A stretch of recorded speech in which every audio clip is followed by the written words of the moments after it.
That's past then. So let's get started, please. Good evening, members. Thank you all for coming. You get me this evening, so it's going to be a bit of a trial by fire. Hello, hello. Bear with. I'm sure that these lovely people will keep me on track.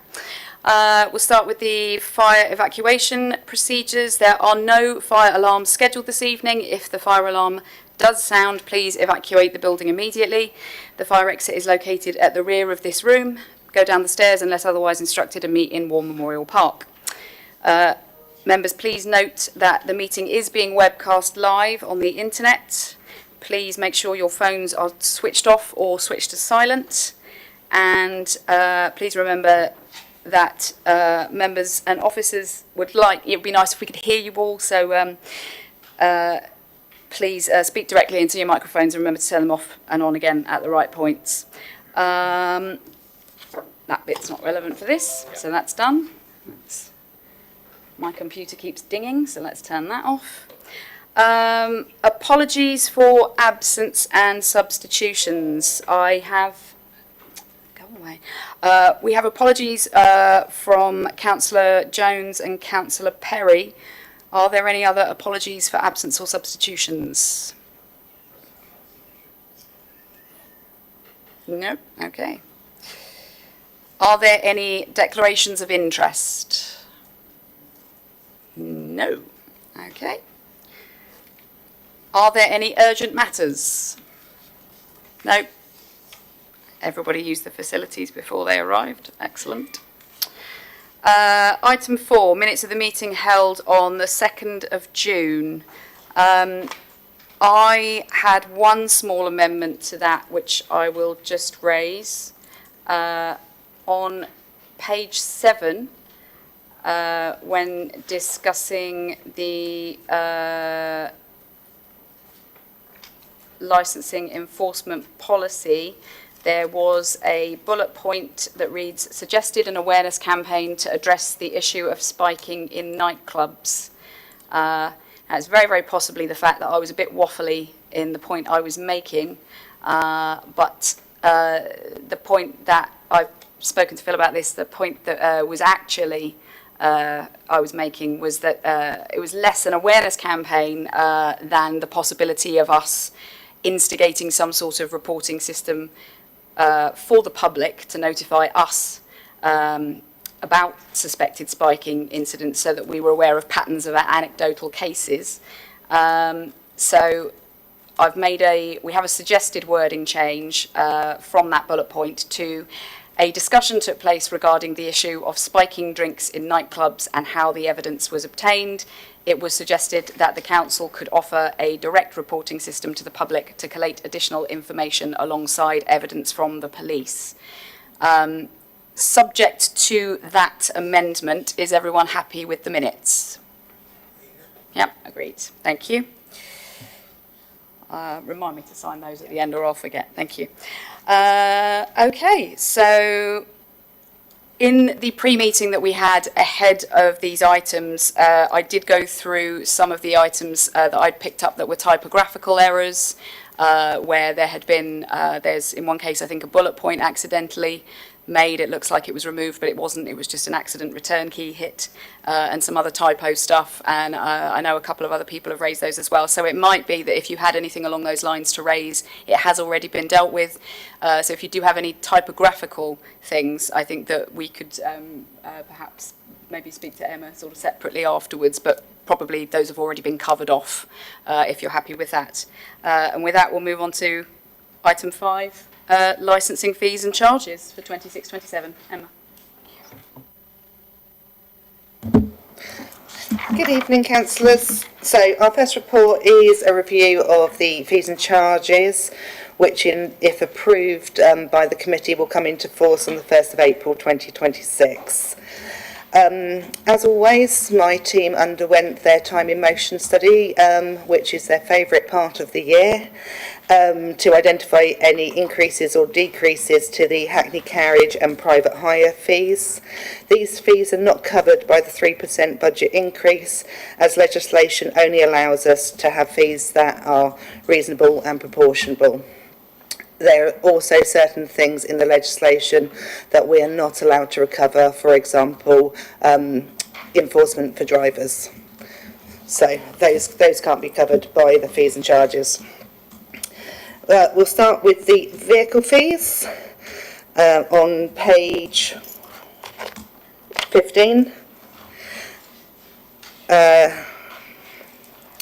The vehicle fees on a whole have benefited from the new application forms with checklists that prevent on the whole unwanted delays in processing, which was something that was asked for last year, and those amendments have been made. This has managed to decrease the new and renewal fees, with the exception of the new private hire vehicle, which has been impacted, as per some of the later on fees that we'll get to, by the increase of cost of materials from our suppliers, such as things like the no booking, no ride signs that are not required for a Hackney carriage, which is why the fees are different for the different licence types. But on a whole, we've managed to reduce the majority of those. The other slight exemption is the exemption vehicle, new, which has increased by 2.21%. The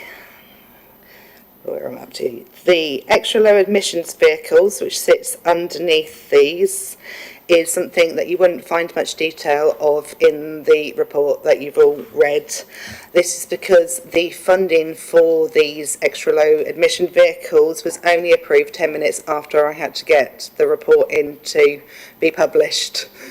So that's why it's not in the report. So the idea behind these, obviously you're all aware that last year we started a grant scheme for the Hackney carriage vehicles due to the vast expense of those. They're £65,000 each, so we worked out a deal, but obviously we are here to support all of our trade, not just part of our trade, so have been looking to see what we can do for those who are proprietors of private hire vehicles. The unfortunate thing is we have 47 Hackney carriage vehicles, so we cannot offer the same sort of deal to our nearly 400 private hire vehicles because there just isn't the budget for it. So in consultation with Councillor Mackay and Councillor James, we approached the climate change team to see if they had some budget.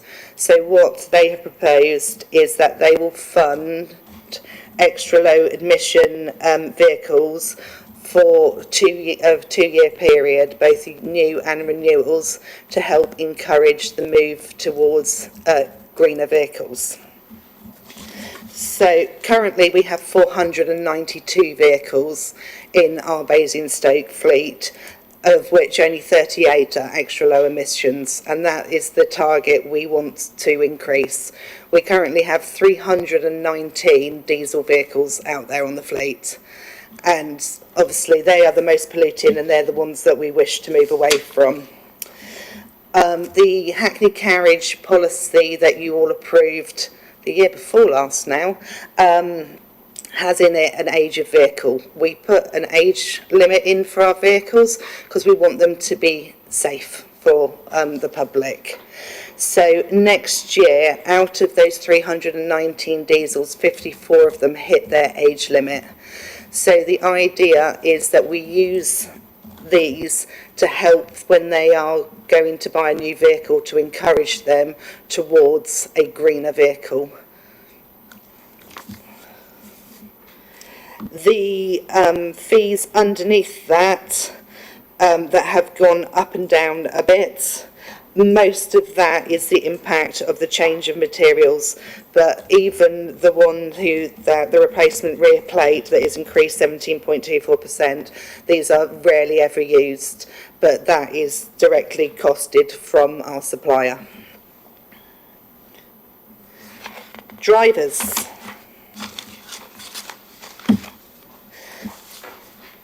So again, the beginning of last year, they requested us to review and make the new driver process simpler.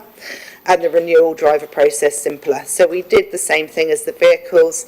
We worked out a check sheet that was easy in plain English. We amended the application forms. We now monthly do mass new driver appointments where the entire team is on hand to answer questions, to go through all of the requirements, to complete their DBSs, which has made the whole process a lot more time efficient. So we've managed to save 9.15% on the new drivers' fees for the coming year, and just the renewal fees have gone up just under 1%. DAT test, as you're aware, is charged at cost. DBS is charged at cost. The medical fees are charged at cost. The additional information required fee was in the introduction as one of the additional fees that we've added in. We sat down after doing our time in motion and listed all of the things that previously, where we've been quite an affluent council, we haven't charged from. But as we move towards this new scape of what we will look like, I think we need to make sure that we are counting every penny and all of the niceties that actually we need to make sure that we're being reimbursed for going forwards. So the additional information review, that is priced externally by our medical advisor, so that fee has been added in. The DBS lapsed appointment service has been increased slightly because the national insurance increases this year have impacted the staffing costs, and the same for the application pre-meet. The other additional ones are the replacement internal driver's badge, which was new with the 2024 policy, but has only come into effect recently as we've been starting to get them out to the trade.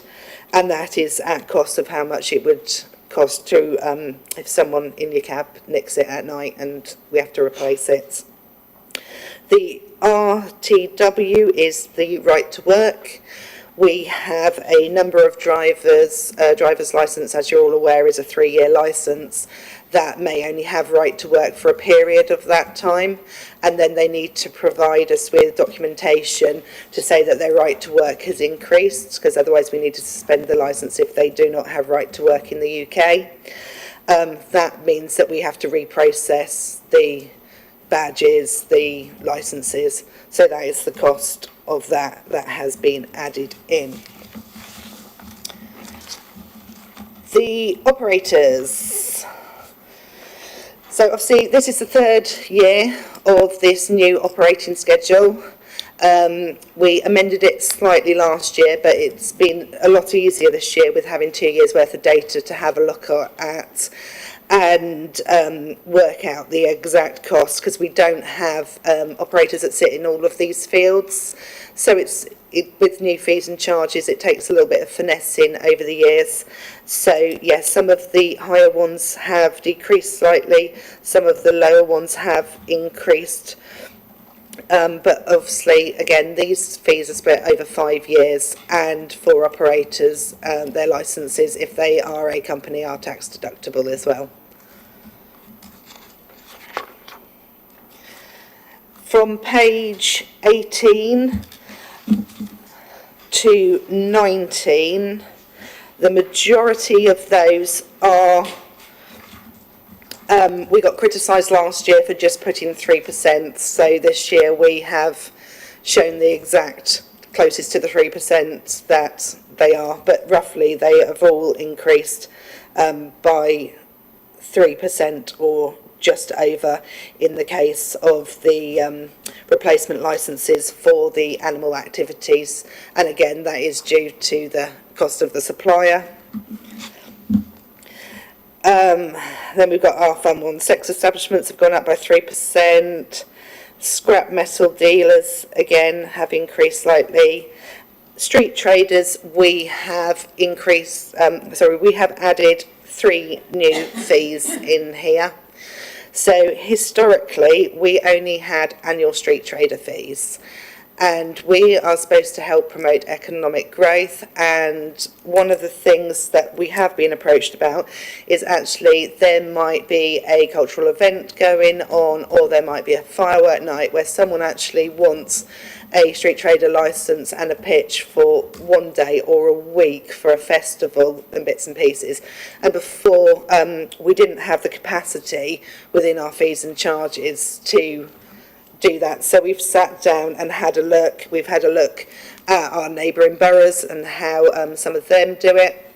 So we've introduced a 6-month, a 3-month, for people who just want to be seasonal. So some people just want to pop up in the summer because they don't want to do it in the cold. And then our one-off events up to 7 consecutive days to help support those events that we have within the borough as well. The other changes on here are linked to the report that will come to you next, is the tables and chairs permits and the pavement licences. You will see that the pavement licences are actually much reduced to the tables and chairs permit, which I'll explain more when we get to the paper next.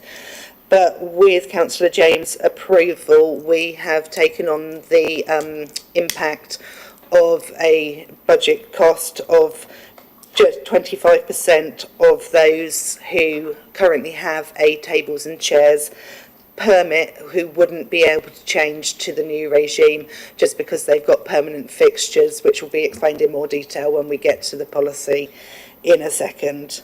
But obviously we didn't want to penalise those who've already built up their business and try and support them as well. Then we've got some environmental health bits, which are all 3% roughly as well. Then you've got your page of gambling, which obviously we can't make any decisions on. We are at maximum levels. And then your licensing acts fees as well, which are set in statute, so we can't make any decisions on those. One thing that we haven't had up until this point, where we are also losing money currently, is we don't have a refunds policy. So that has been popped in with the fees and charges this year.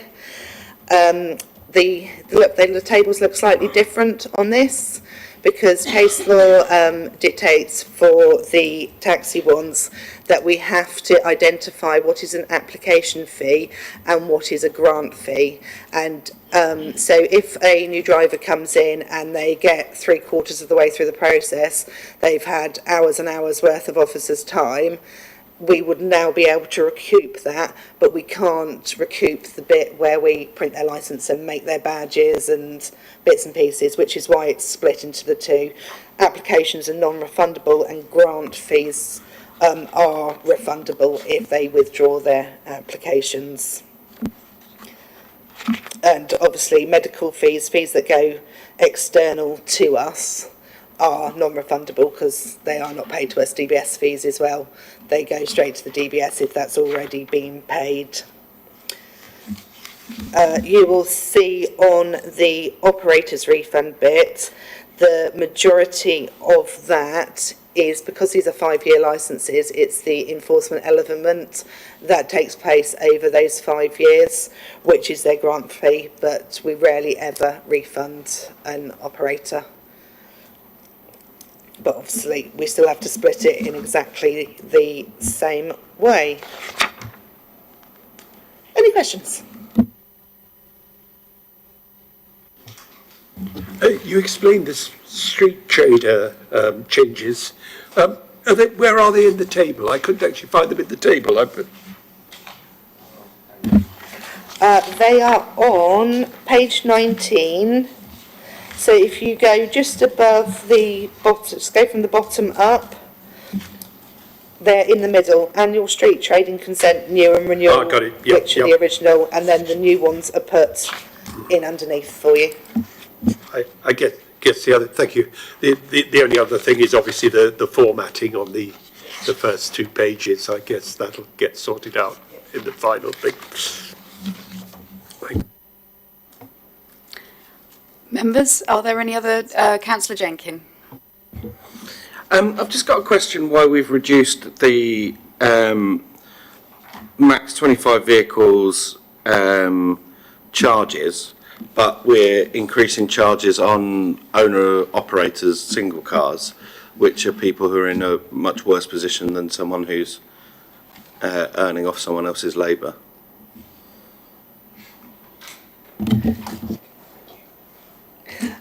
No, I completely understand how it looks like that from the table. The fees are split. As I said right at the beginning, we can only recover what it costs us. And now, because we've done some of those larger ones, actually our estimations of the time it took to do a larger amount of vehicles didn't work out the same way. But the smaller ones, they still have all of the operator side and the records and bits and pieces, which you have with a larger one, and then you have the vehicle bit. So the majority of the actual operator inspection is still that element in all of them. It's the vehicle bit, which is the additional bit that comes on afterwards. Thank you. Any other comments or questions from anyone? Councillor Chapman.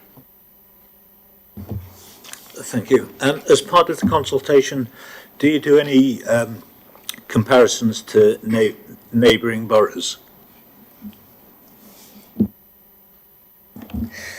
So we do, but unfortunately it's kind of like comparing apples to pears. So obviously you know that we are a shared service, so I delivered this last week in Hart. Their fees and charges aren't exactly the same as ours because of the different sides of the authority. We have different IT costs, we have different overheads, and all of those things are factored into these fees and charges.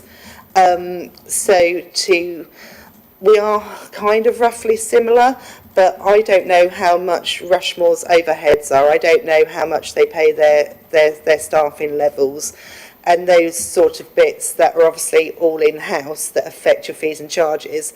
And we can't reduce ours just because actually their overheads are slightly less than ours.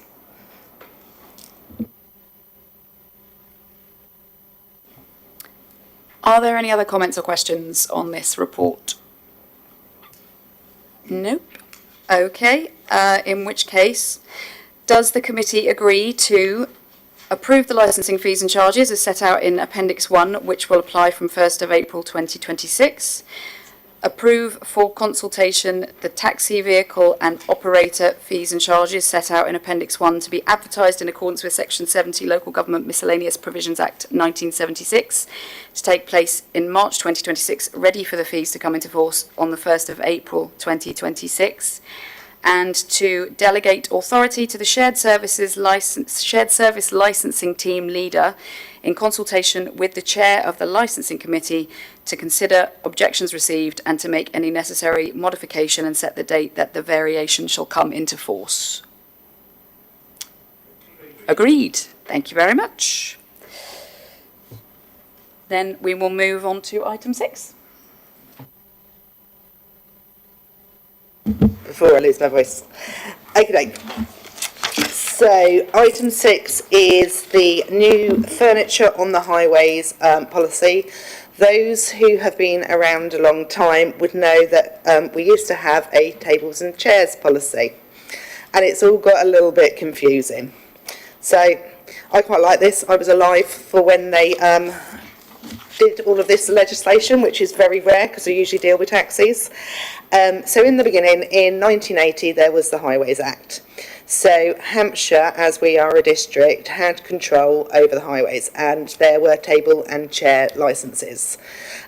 We then acted as agents for Hampshire and administered those tables and chairs licences. Then COVID came, and the world went a little bit nuts, and people couldn't operate. So central government were like, okay, we've got to do something to help these businesses. And along came the Business and Planning Act 2020. So that was on temporary measures. It was to help these businesses so they could use their outside spaces, and and for years it was extended and extended and extended. And then in 2023, the Levelling Up and Regeneration Act came out, and it made some of the changes in the Business and Planning Act permanent. It added in some additional powers for local governments, and it removed the power from Hampshire and gave it to the districts, so we could locally control our environments here and for our businesses in our council area. But there was no longer just a tables and chairs licence. The tables and chairs licence now no longer exists. So those people, and it harks back to the fees and charges, so it now in our fees and charges is called a tables and chairs permit. So if you look at the Gabardine at the top of town, they will continue having a tables and chairs permit because the area outside of their business is permanently fixed. If the area outside of your business is permanently fixed, then you cannot unfortunately benefit from these new payment licences. And that is why that discount was, because we don't want to, obviously, those people that have gone out and already invested in their businesses, we want to try and support them as much as possible, as well as building a cafe culture at the top of town and throughout the area, to increase footfall, increase the economy of the area and promote our businesses. So the Levelling Up Act came the pavement licences. So instead of a tables and chairs permit, a pavement licence is now valid for a period of 2 years instead of 1. The consultation period is 14 days instead of 28. Because the furniture is removable, it does not require planning permission. It is covered under the Business and Planning Act parts that were made permanent in the Levelling Up Act. So it doesn't require, as long as it complies to the policy, it does not require planning permission because it's not a permanent feature. Obviously, the pavement licences, everything has to be taken in at night. That doesn't necessarily mean taken in. I've done a lot of research around the country with the other licensing authorities, and some of it means they've got things in front where they're securely placed away. So the cafe culture that supports the daytime economy, also, we don't want to have a negative effect on the nighttime economy. They're supposed to work in symphony with each other, and the increased footfall during the day hopefully will then spill out into the evening and boost both economies within the borough.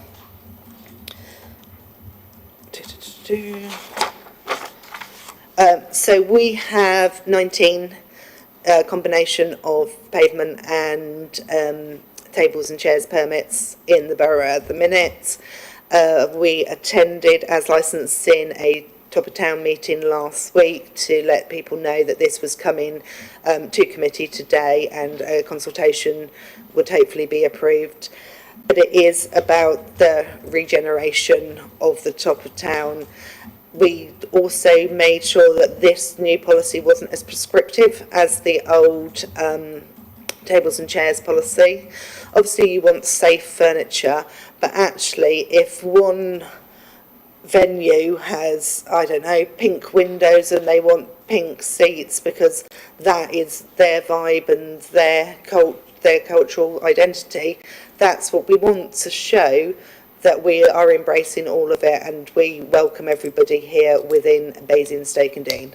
That is the idea of the new policy. Obviously, it needs to go out to consultation, but we did make the top of town businesses aware last week at their meeting.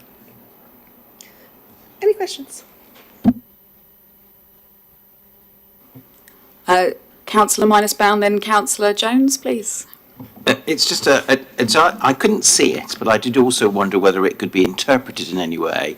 I frequented a public house in Westminster a few months ago and sat outside on tables and chairs, and then some other customers turned up, and there were still some chairs outside, and the publican came out and told me, I said, oh, no, you can't sit on those because they're chairs without tables.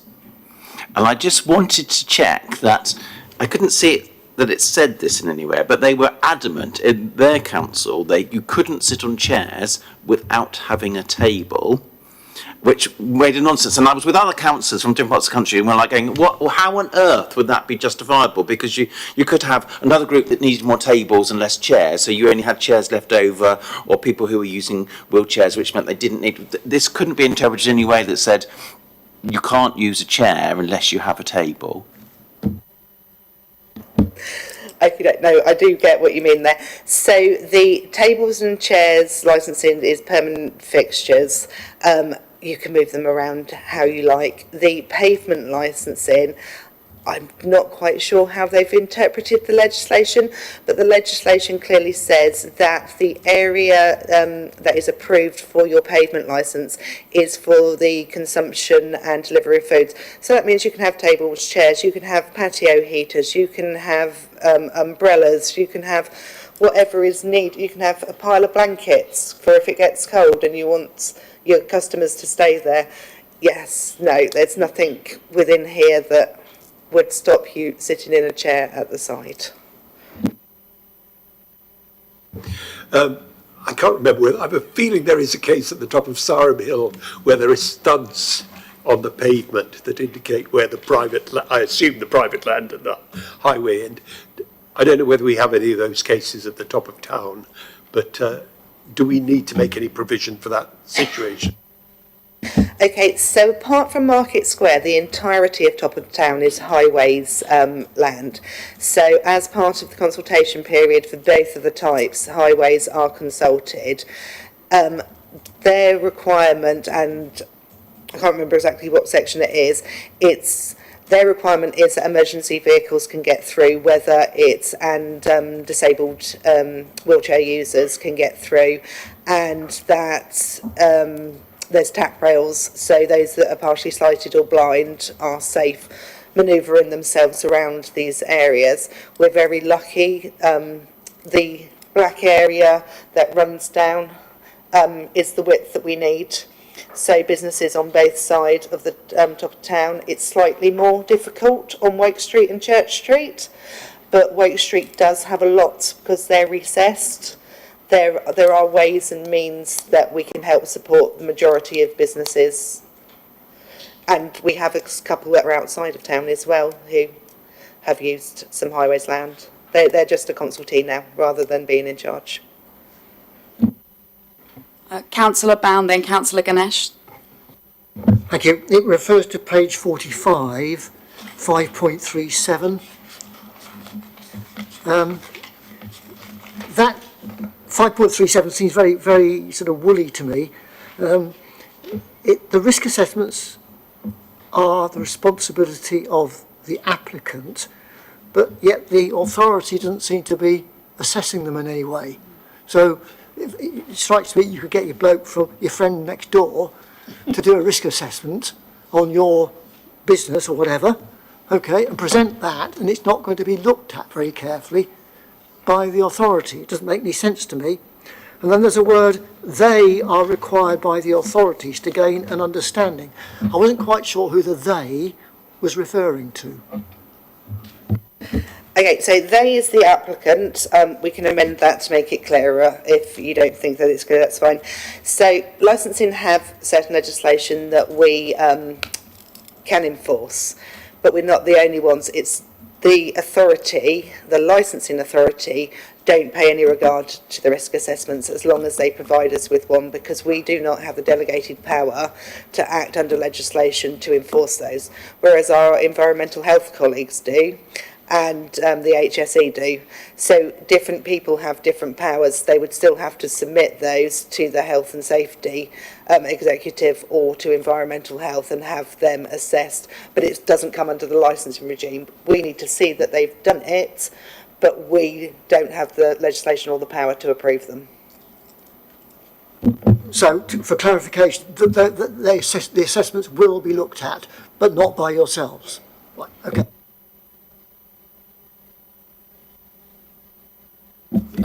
my question is very much related to Councillor Bounds about having these obstructions, restrictions, or clear path or disability access and design guidelines. But how do we make sure that's all followed through if they fail in case of it is going to have an impact on any protected characteristics groups?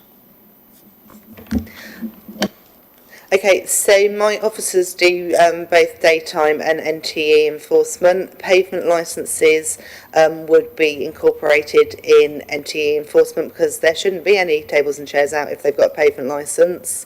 Those that already have permanent fixtures are checked in the nighttime economy to make sure that glasses and debris aren't being left on them, and we can discuss that with the licence holders and the patrons that are open if there is.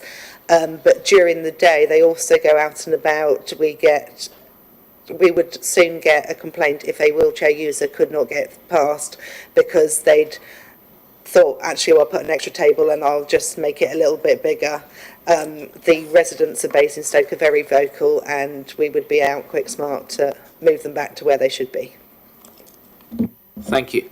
I mean, usually during the daytime it's never an issue. It's usually late in the night or especially around the late hours of the opening is when probably these kind of issues are spotted or we've seen around the town a few times. Yeah. And obviously pavement licences aren't allowed in the nighttime economy, so they wouldn't be there. They should all be put away and chained up. Councillor Tom. Thank you, Chair. As per the purpose, the period of the license will be for 5 years, right? So a pavement licence is 2 years, a tables and chairs is annually. But I have seen some 5 years provision somewhere. 5 years? 5 years is the operator's licences for taxis.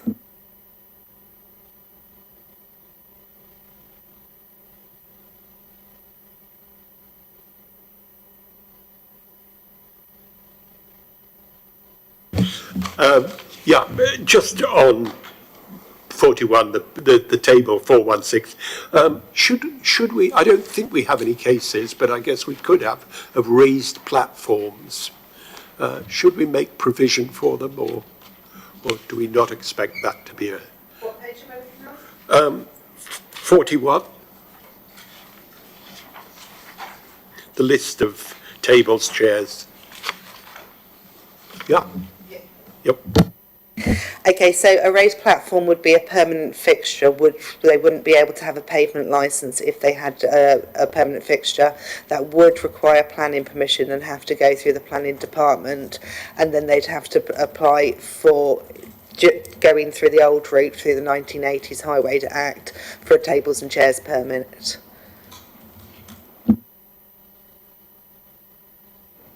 Are there any other comments or questions? No?